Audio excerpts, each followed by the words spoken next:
Bonjour tout le monde, bienvenue à l'apéro Bitcoin où nous vulgarisons le Bitcoin. Je m'appelle Saïda. Et je m'appelle Manu, et aussi ici on traite d'actualité décryptée d'un point de vue bitcoiner. Exactement. Alors, nous sommes le mercredi 13 mars. Le block height est 834 524 et la capitalisation est 1,25 mille milliards de francs suisses. Et voilà, ça continue de monter. Oui, tout à fait. Et alors, donc, puisque le prix du Bitcoin monte, bien sûr, les médias traditionnels en parlent. On a la RTS qui a récemment fait un podcast et, et pose la question, le Bitcoin a-t-il de l'avenir? On écoute? Alors, on écoute, c'est parti. Parlant cash, Dominique Chauffat, le Bitcoin serait-il devenu respectable? Cette crypto-monnaie qui a atteint un pic à 69 000 $ ce mardi, elle garde pourtant sa mauvaise réputation, son cours étant très volatile. Comment expliquer, Dominique, de tels extrêmes? Eh bien, les investisseurs s'arrachent cette monnaie numérique. Ça fait 14 mois que ça monte et tout à coup, ils s'en dessaisissent comme si elle risquait de leur brûler les ailes. Oui, ça reste spéculatif de miser sur le Bitcoin. Alors, on le rappelle, il s'agit d'un système qui permet d'envoyer ou de recevoir des paiements et à chaque fois qu'une transaction est passée, cet élément apparaît dans une sorte de registre public en ligne, mis à jour par les détenteurs de la monnaie, avec un codage très complexe, la blockchain, et c'est elle qui doit en assurer la sécurité. Ce n'est donc pas de l'argent tangible qu'on peut physiquement transporter avec nous. Non, ce que vous possédez en achetant une crypto-monnaie, c'est un moyen informatique de transférer de l'argent sans avoir à passer par une banque. C'est cet état d'esprit révolutionnaire qui est à l'origine du Bitcoin. Et cet esprit révolutionnaire, est-ce qu'il est toujours là? Oui, il reste un peu d'âme des cyberpunks. Ce sont eux qui ont fondé le Bitcoin en voulant éviter les banques. 2008 leur a donné un peu raison avec la crise financière. Leur système de code est transparent, décentralisé. On est bien loin des salons feutrés de la Banque centrale, de notre BNS par exemple, qui peut influencer la valeur de notre argent en créant de la monnaie. Cette indépendance du Bitcoin par rapport aux instituts financiers, c'est son grand atout, mais ça a aussi son revers de médaille. Il est régulièrement utilisé pour des demandes de rançon de cyberattaques, par exemple. Et ça a de l'avenir? La Commission européenne nous met en garde régulièrement face aux risques. Les cours peuvent s'effondrer aussi vite qu'ils grimpent, mais on nous a déjà annoncé la mort du Bitcoin. Il est encore là. Un indicateur à suivre, c'est le montant des capitaux investis, en l'occurrence, et selon le site CoinGecko, le Bitcoin a dépassé le cap des 1300 milliards de dollars de capitalisation. C'est énorme. Il est donc jugé plus fréquentable aujourd'hui, on va dire. Des fonds de placement ont maintenant le droit d'investir directement dans cette monnaie aux États-Unis. Ça va malgré tout rester un produit rare. On connaît le plafond du nombre de Bitcoin, 21 millions, pas un de plus. Et ils seront créés moins vite. Cette rareté devrait renforcer leur valeur, mais ça n'en reste pas moins super spéculatif. La prudence, c'est ce qu'on retient ce matin, Dominique? Oui, la prudence. On peut avoir le sentiment de rater la bonne affaire. Le Bitcoin a gagné en visibilité. Il reste peu concret pour nous. Il est surtout utilisé dans de nombreux pays émergents pour contourner une devise nationale en perte de valeur, mal gérée. Mais ça reste un secteur plein de volatilité, d'incertitude. Il peut se retourner au gré des performances du marché, de la confiance, de l'évolution, de la réglementation surtout. Donc oui, la prudence reste de mise. Merci beaucoup, Dominique Chauffat. Parlons cash. Approche prudente, très suisse, je trouve. Oui, effectivement. Bon, moi, ce qui me fait sourire, c'est on parle de spéculation, le Bitcoin étant spéculatif et c'est drôle parce qu'effectivement, au début, quand on voit ça de l'extérieur, ça ressemble à de la spéculation, mais en fait, quand on étudie la chose et quand on comprend vraiment de quoi il en retourne, au bout d'un moment, on se rend compte qu'en fait, c'est le système actuel qui est spéculatif et que finalement, la Fort sécurité, spéculatif. très, très, ouais, très, très spéculatif et aussi avec des règles du jeu qui sont pas toujours très honnêtes, n'est-ce pas? Cachées aussi, obscures. Voilà. Alors que le Bitcoin, ben, c'est un peu comme le jeu d'échecs finalement. C'est un jeu où tout est ouvert, les règles sont connues, on peut absolument tout inspecter. Ça en fait un système beaucoup moins utile pour la triche. Ouais.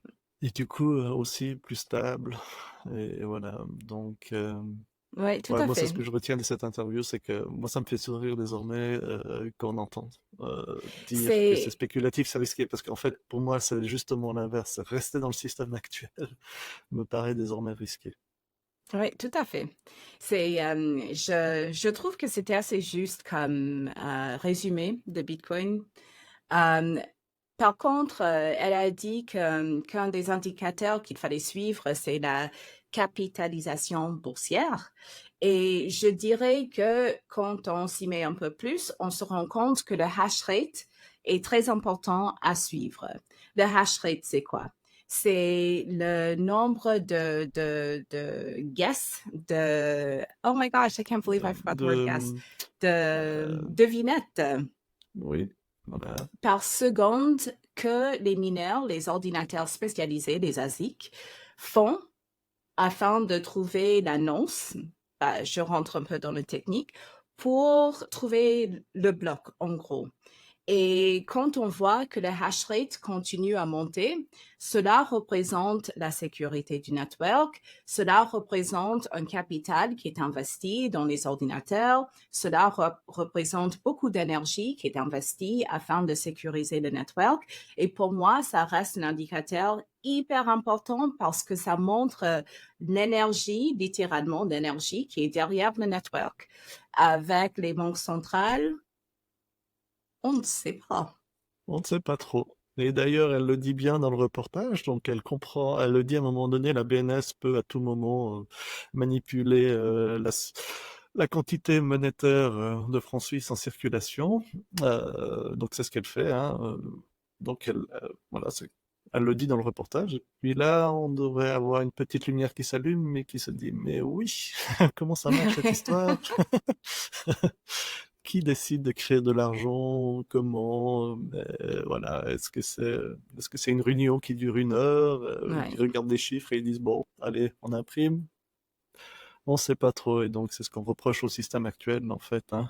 Ouais, C'est cette imprévisibilité sur la ouais. politique monétaire, Et alors qu'avec Bitcoin tout est clair.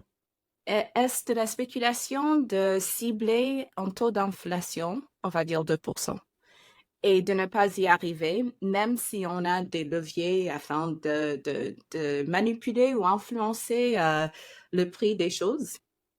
Hmm. Est-ce un peu de Bah, déjà, on peut se spéculation? poser la question, pourquoi un taux d'inflation de 2%? Voilà. Pourquoi pas 0% finalement? Pourquoi a-t-on besoin d'inflation? Bon, la réponse pas politiquement correcte, c'est que c'est une taxe, hein, finalement, qu'on vous prend sur vos économies chaque année et qui part qui part dans la finance. Voilà. Donc voilà. En fait, il n'y a pas de réponse. Ouais, voilà. Il n'y a aucun économiste qui pourrait vous donner une réponse scientifique à pourquoi 2%, pourquoi pas 1%, pourquoi pas 3%. Exactement. Euh, Alors, voilà. donc la RTS, c'est un peu un média de l'État. Passons en Angleterre, la BBC, qui est également un média de l'État. Récemment, ils ont fait un reportage également et leur point de vue est un peu différent. Là, ça parle plutôt de ajuster les règles pour que les institutions financières puissent également participer aux produits dérivés de Bitcoin. Allez, on écoute quelques secondes. The value of the cryptocurrency Bitcoin raced to an all-time high today. The new price is above $72,000. Earlier this year, US regulators made it easier for investors to trade the currency, which has helped fuel the record-breaking run. And now the UK's financial watchdog says it will loosen some of the rules too. Here's Joe Et voilà. Voilà. Oups, pardon. Donc, nous passons de la prudence suisse au FOMO, Fear of Missing Out, anglais. Voilà, et donc, en fait, ça a amené un peu la théorie des jeux qui est en train de se jouer là, hein, effectivement. On se rend compte qu'il y a quelque chose qui est en jeu et que peut-être on est en train de louper un train, et donc on se réveille gentiment, euh, ci et là. Et alors, on a un troisième reportage dans les nouvelles internationales. Du coup, on est cette fois-ci en France, n'est-ce pas, avec un ton un peu différent. Ouais, ça, c'est la On est... France 2. Voilà, il faut juste que je retrouve la vidéo ici, c'est parti. De nombreux parents, leurs adolescents devenus passionnés par les cours des marchés de crypto-monnaies, leur ordinateur ouvert en rentrant du lycée, sur ces graphiques, sur ces sites de youtubeurs, influenceurs qui voudraient les conseiller sur ces investissements, cet argent facile, des offres alléchantes, parfois infondées, mais aussi risquées, notamment pour les mineurs. C'est l'enquête de ce dimanche. Camille Rijad, Marie Petitjean. Voilà, on vous la laissera regarder le reportage à la maison, mais La suite. Oui, et voilà. là, on voit un ton plutôt, il faut vraiment se méfier, c'est risqué, la spéculation, les jeunes ados adeptes. Ouais, tout à fait. Il y a beaucoup de critiques envers Bitcoin, et ça démontre peut-être une mécompréhension un peu plus grande en fait du sujet. Mais c'est une question de temps, à mon avis. Ou alors ça fait partie d'un jeu aussi. Voilà, avec ces médias, on ne sait pas toujours quelle est l'intention derrière. Oui. Euh, Il faut dire que, alors comme je suis anglophone, c'est vrai, et je ne suis pas américaine, je suis quand même beaucoup les médias aux États-Unis. Et si je fais une comparaison, il y a quelques années, Larry Fink, qui est le CEO de BlackRock, qui est un asset manager avec, je pense que c'est 9 000 milliards d'assets sous gestion. Il disait tout le FUD, que c'était pour des criminels, que c'était pour blanchir de l'argent, etc. Et lui, si je fais la comparaison avec la RTS, par exemple, il y a un mois, il a fait une interview sur Fox News où il disait un peu où il faisait allusion au fait que l'argent fiat, le dollar américain, peut être dévalué. Et c'est très marrant de voir la progression. Peut-être qu'un jour sur France 2, on verra un peu la même chose, mais c'est intéressant à voir. on écoute un petit extrait. Government where if you're in a country where you're fearful of your future, fearful of your government, or you're frightened that your government is devaluing its currency by too much deficits. Like us. I'm not going to go there. With a little elephant in the room here. Yeah. You could say this is a great potential long-term store of value. And as I said, it's like digital gold. And I believe, but you still can't buy a slice of pizza with it. Isn't that? Voilà. Donc effectivement, un super exemple de quelqu'un qui, il y a quelques années, était tiré à boulet rouge sur Bitcoin et désormais est convaincu. Donc en fait, comme Michael Saylor le disait, finalement, il n'y a pas d'ennemis de Bitcoin. Il n'y a que des gens qui n'ont encore pas compris pourquoi ils en ont besoin. Et un bel exemple avec Larry Fink ici. Alors lui, il a plein d'autres incentives pour pousser aussi Bitcoin via ses ETF, etc. Mais il semblerait qu'il ait fait du chemin. Donc voilà, peut-être qu'un jour, sur la télé française aussi, on aura un discours un peu plus positif. Oui, tout à fait. Et bah, sinon, comme la France sera, je ne vais pas dire la France ne va pas perdre, je ne veux pas dire ça, mais ça va prendre un peu plus de temps pour faire un peu de catch-up avec d'autres pays au monde. En Asie, par exemple, à Hong Kong et en Australie, ça parle aussi de faire, d'approuver en fait des ETF ou des produits similaires basés sur le Bitcoin. Tout à fait. On peut faire peut-être un petit retour en France aussi avec, alors cette fois-ci, BFM TV, sauf erreur. Et là, le journaliste ou la journaliste est complètement à côté de la plaque et dit quelque chose de complètement faux. Euh, on écoute. Et ça, c'était sur BFM TV. BFM Crypto Oui. ou TV, ouais. Exceptionnel pour plusieurs raisons. Et d'abord parce que on touche un plus haut historique et aussi parce que ce plus haut, il intervient quelques semaines avant le halving qui, je crois, est prévu mi-avril. Le halving, on le rappelle, c'est le fait de diviser par 2 la valeur du Bitcoin pour, là encore, stimuler la demande. Donc, nouveau record qu'on n'attendait pas sur le Bitcoin. On attend surtout le retour d'Amaury et de Guillaume pour les 100 000. Voilà, et a priori... Voilà, donc là, c'est incompréhension totale de ce qu'est le halving de Bitcoin. Et je propose qu'on fasse une petite explication du halving Bitcoin. Qu'est-ce que tu en penses, Aïda? Je pense que c'est une très bonne idée parce que ce n'est pas évident au début. Et du coup, comme ça, on fait des illustrations, on en parle et voilà. Pour les gens qui nous regardent, ils vont comprendre. Et pendant que tu prépares la démonstration, je vais dire que si ça se trouve, elle s'est trompée de mot parce que, je sais pas, elle n'est pas à l'aise, elle pense à autre chose. Ça peut arriver en sa défense.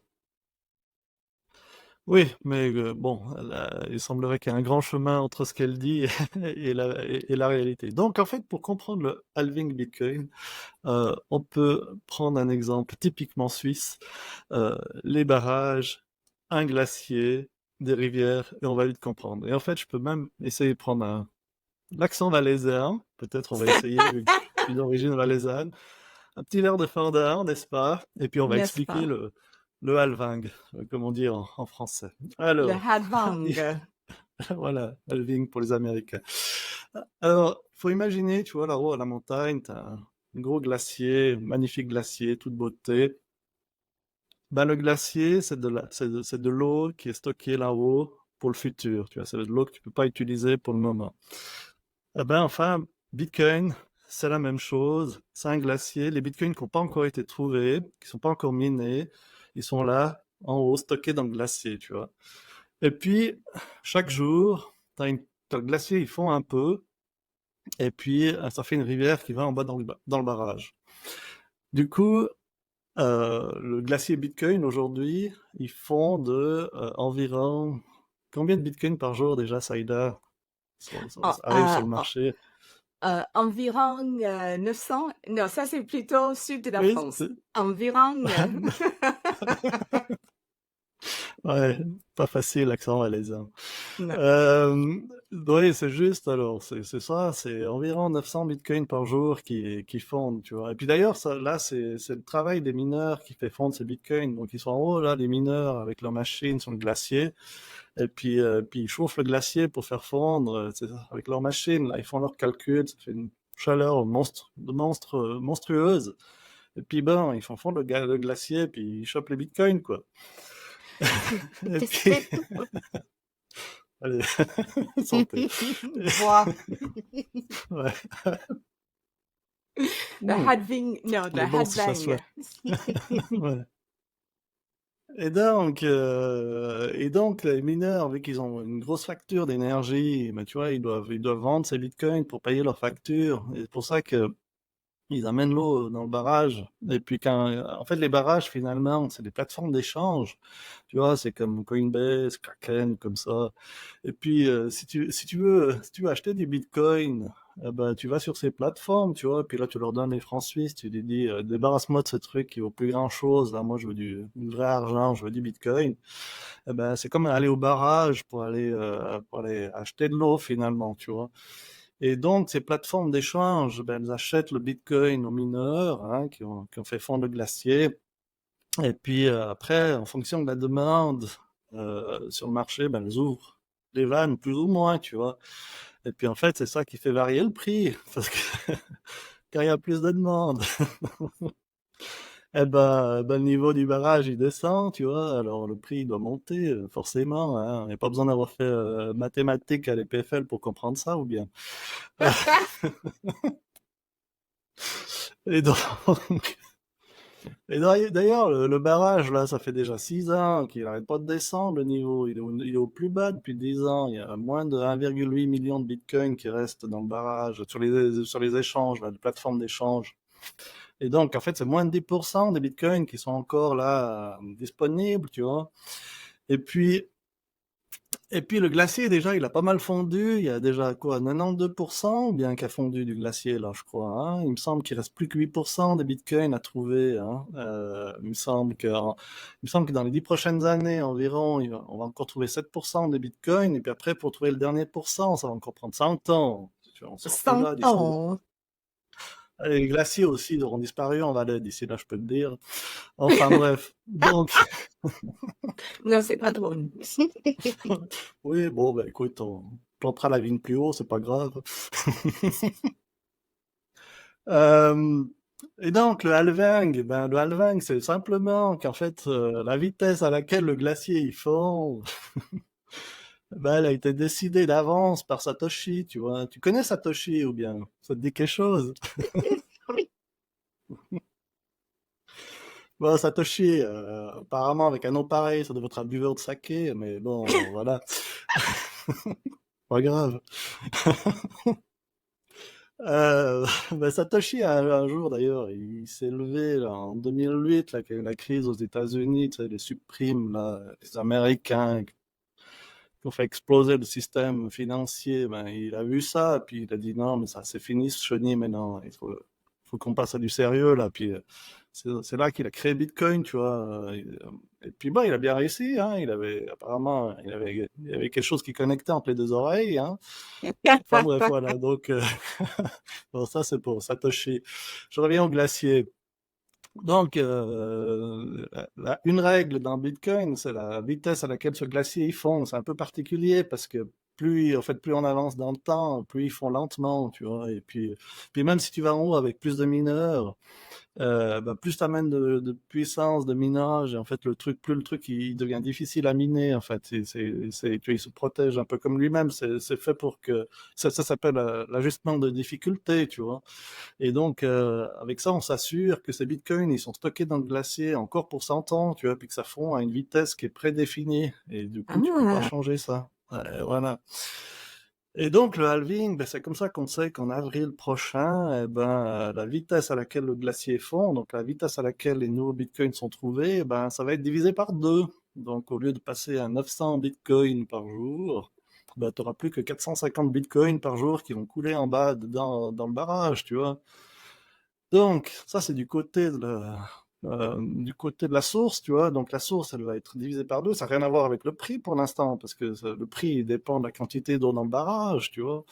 Donc, en fait, même sans le halving, s'il y a déjà plus de gens qui veulent acheter du Bitcoin en bas, puis qui tirent en haut, qui ouvrent en bas les vannes du barrage à fond, tu vois, ben, déjà rien que ça va faire augmenter le prix. Il n'y a pas besoin du halving, mais bon, le halving, évidemment, ça aide, parce que voilà, il y a moins de Bitcoin en circulation. Mais bon, ce qu'on oublie de dire aussi, c'est que le halving, c'est 450 bitcoins par jour. Donc, ouais, c'est pas rien. Mais les Américains, là, ils ont lancé leur ETF, là, leur produit boursier, là, pour que Wall Street, ils peuvent enfin acheter du bitcoin, tu sais. Ben, cette équipe-là, je peux te dire qu'ils sont pas venus avec, ils sont pas venus avec en ouvrant la vanne un petit peu, hein, ils sont venus avec des mèches à béton, monstre machine, là, puis ils ont fait le trou dans le barrage. Et puis désormais, cette équipe-là, les Américains, bah, ils siphonnent entre 10 000 et 15 000 bitcoins par jour déjà. Ça fait depuis janvier, là, ils ont lancé leurs produits, là, machin. Et chaque jour, c'est entre 10 000 et 15 000 bitcoins qui vident le barrage. Donc tu vois, ça se vide vachement vite maintenant. Et donc, ben voilà, ben en avril, là, il y aura encore moins d'eau dans la rivière, encore moins de bitcoins qui arrivent. Les Américains, ils sont en train de siphonner de l'autre côté. Et puis ça continue. Les gens comme toi et moi, on continue chaque mois d'acheter un petit peu, machin. Et Michael Saylor, il se réveille un vendredi matin, il appelle sa banque, il dit ouais, j'aimerais un crédit de 800 millions de plus. Et puis pendant le week-end, il achète encore 12 000 bitcoins, le gaillard, le type ici, tu vois. Donc, donc voilà, maintenant, il y a tout le monde qui veut un peu du bitcoin. Puis en plus, maintenant, vu qu'on est le prix est monté au plus haut, bah, à nouveau la TSR qui se réveille, tu vois. Puis tout le monde qui en parle. Puis maintenant, je reçois plein de messages cette semaine, des amis et tout ça. Ils m'avaient jamais parlé. Puis maintenant, ils me disent, bah alors, le bitcoin, comment? C'est le moment d'acheter ou bien? Ou bien. Voilà. Voilà le halving expliqué par un Valaisan. J'espère que la journaliste BFM TV elle va comprendre, c'est pas sûr, mais je trouve ça un peu plus clair. Santé. Santé avec mon verre d'eau. J'aime bien le Ouais. c'est quoi halving? Non, Halving, ouais, je sais pas, c'est comme ça qu'on halving, dit en le français. halving. Ouais. Et voilà. Ben oui, c'est simplement la quantité de nouveaux bitcoins trouvés qui diminue. Mais Exactement, les tout ETF, c'est en simplement fait, dit. les ETF, c'est déjà 10 à 15 fois la puissance d'un halving, en fait. Donc c'est pour ça que le barrage se vide rapidement là en ce moment. Donc il faut pas trop pétouiller. Non, Si- du tout, du tout, du tout, du tout. Parce que Bah, avec voilà, cette il y a qu'une- jolie explication, est-ce que tu avais d'autres choses à dire? Je sais plus maintenant, j'ai perdu le fil. Est-ce qu'on va passer du coup à notre DCA update? On peut faire ça. Comme il n'y a Alors, plus d'eau dans les barrages. Presque plus d'eau dans les barrages. ouais, alors attends, il faut que je prépare là parce que j'ai perdu la session avant. Alors explique-moi déjà juste qu'est-ce qu'on est en train de faire avec ce DCM. Alors, nous avons fait un petit défi, un challenge pour savoir si on économisait 50 francs toutes les semaines depuis janvier 2018, combien ça ferait en équivalent de francs suisses aujourd'hui? En anglais, j'appelle ça du purchasing power. La dernière fois, on avait investi un total de 16 150 francs suisses. Et la dernière fois, ce qui est épisode 3 ou la semaine dernière, la valeur en francs suisses était à 80 317. Je suis très fière de moi parce que j'ai dit 80. Presque Et valaisanne. Hein? Presque Presque. valaisanne. J'ai du chemin à faire, je pense. Ou c'est quoi le nom de ce type qui vendait, qui produisait et vendait. Ah, Bernard Rappa, là, il connaît le Voilà, cannabis. Voilà, ouais. voilà. I want to get higher than him. En Bitcoin, j'espère. Mon Bitcoin, bien sûr. Je ne fume pas de la weed. Hmm. Mais bon, oui, donc la dernière fois, c'est pour une valeur de 16 150 francs investis. On était à 80 317 francs. Ah, voilà. Et donc, tu as fait la mise à jour. Du coup, Et voilà, donc on a investi 50 francs de plus désormais en une ouais, semaine. Et c'est pas monté de 50 francs de l'autre côté. De l'autre côté, on est monté de 6 350 francs pratiquement. ouais, tout à fait. Parce que voilà, le prix du Bitcoin continue de monter.